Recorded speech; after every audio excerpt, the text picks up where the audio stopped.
Magandang umaga po sa inyong lahat. Ayan, magbabalik tayo rito sa ating nakahiligan po. Ayan, mangulikta ng barya at magbigay ng kanilang mga presyo sa ating mga online selling. Isa naman tayong kolektor. Ayan, magandang umaga po sa inyong lahat. Meron na naman tayong pag-usapang barya guys. Ayan, ang pag-usapan natin barya guys, ito po ay 50. Ayan, 50 centavos po. Year 1964. Ayan. Lady Liberty. Nakapalog po ito sa English series guys. Ayan. Nakapalog po sa English series. Pagkatalikod naman po guys, makikita nyo po ang imahe po ng ating lumang selyo po ng ating BSP. Ayan. And then makikita nyo ang isang leon, isang agila, and then tatlong bituin. Ang leon po dyan ay simbolo po ng Espanya. Yung agila po ay simbolo po ng Amerika. Yung tatlong bituin po ay simbolo po Luzon, Visayas, Mindanao. And then Central Bank of the Philippines, and then lumang logo. Year 1964. Tingnan natin ito kung magkano lang kanyang bintahan guys. Ayan. Pero bago yan tayo muna magpapasalamat muna sa lahat ng masugid na tagapagsubaybay dito sa ating munting channel. Lalo-lalo na po ang aking mga subscriber dyan. Magandang umaga po sa inyong lahat. Ayan, and God bless. Maraming salamat din po sa mga nanonood dyan sa aking FB page. Ayan, lahat po na nakapalo sa aking FB page, magandang umaga po and keep safe and God bless din po. Yun naman po sana hindi nakapag-subscribe dito sa ating munting channel. Anyayaan ko lang sana kahit malaking tulong na po o bagay ang inyong magagawa.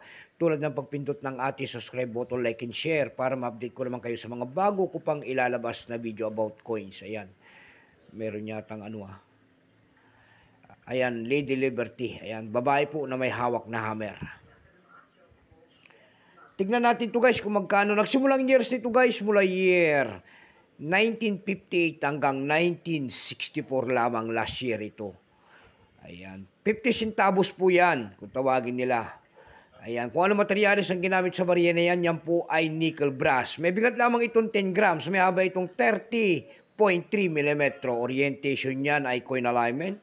Itinigil naman ang paggamit sa barya na ito ng Pilipinas noong August 31, August 31, 1979. Ayan, number and dash 11099. Reference number came dash 190. Ito pong year 1964 na ito guys, ito po ay hindi ginawa dito. Ayan.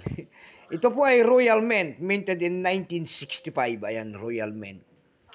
Ito po ay 79%. Ayan, kung ilang piraso po ang ginawa sa barya na yan ng Pilipinas, ito po ay 25 million piraso po. May price appraisal na rin po yan doon sa ating numista kung tawagin ng ating mga kolektor. Yung kanyang verify po kung tawagin nila ay nagkakahalaga yan ng 28 pesos. Ayan, yung extra pay naman po ay 57. Almost uncirculated kung tawagin nila ay may presyo po na 74. And uncirculated po ay 94. Dako tayo sa guys sa kanyang presyo. Doon sa ating EV.com guys, meron EV.com bintahan po ng coins pandaigdigan. Sa EV.com guys, meron tayo nakita nagbebenta nito ng $6.60. Nasundan po ito ng $4.99. Ayan, meron na rin tayo nakita doon na $3, hindi pare-parehas. Yung pinakamababa po na bintahan doon na nakita natin, ito po ay $2.25. Dako naman tayo sa Carousel PH. Sa Carousel PH naman po guys, meron tayo nakita nagbebenta nito ng 500 pesos year 1964. Meron naman tayo nakita doon nagbebenta nito ng 400 pesos din. And then nasundan po ito ng 280 pesos. Yung pinakamababa po ay 100 pesos na. Ayan lamang po ang aking may babaging kanyang presyo po. Keep safe po sa inyo lahat and God bless.